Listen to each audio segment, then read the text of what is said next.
Rule number 2, the next play rule, for forgiveness of yourself and others. The reason I'm including this rule is because I think it's very vital, especially in the status of today's game and the way many players approach the way they interface out here on the court, which is whenever mistakes happens, it's very common to see players, even teammates, tear each other down because of it. And because that's become so common out here, it's also become common that before other players can tear a player down for making a mistake, they tear themselves down first. It's become so popular to exploit people's mistakes and use it against them to make them feel and look bad. And my belief that it's so common is because it's social media that exploits that makes it look like that's the cool thing to do. Like, that's what basketball is supposed to be.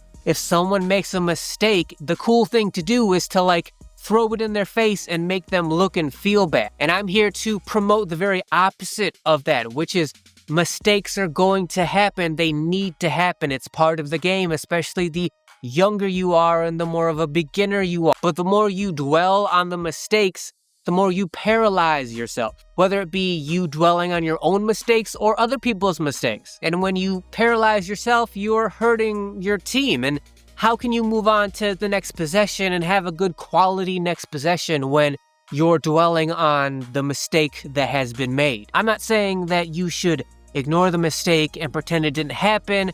I'm just saying that it's important to learn from the mistakes, which means you need to internalize them and accept that it's your fault and you are to blame, just not to dwell on it and let it paralyze you. You want to find the balance. You want to find that middle area where you're not making excuses or trying to say it wasn't your fault, but you're also not beating yourself up to the point where it takes away from everything and slows everything down, paralyzes you, and thus hurts your team. The mentality I want you to learn and take away and have be your default when it comes to mistakes are like, mistakes equal learning and learning equals improvement. So mistakes equal improvement, meaning you made a mistake because you don't know better yet, which means you do have stuff to learn, which means there is improvement that can be made. But you can't really make that improvement without first making the mistake.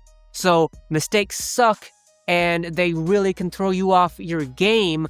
But the reality is you made those mistakes because eventually, if you learn and you actually put in the work to get better, improvement is there to be made. So instead of having those mistakes paralyze you, have them be an indicator that you just have a missing part of your game that you have yet to build. But it doesn't make you bad for now. It just means that later on, you're going to be even better. Some of the best competitors have the shortest memory for failure and mistakes. It's all about mental energy allocation. Allocating 100% of your brain, your mind, your strategy, your focus to the current play, what's currently happening right now, instead of dwelling on the mistake, like using half of that management, half of that energy, thinking about dwelling on the mistake that you just made either last play or last game.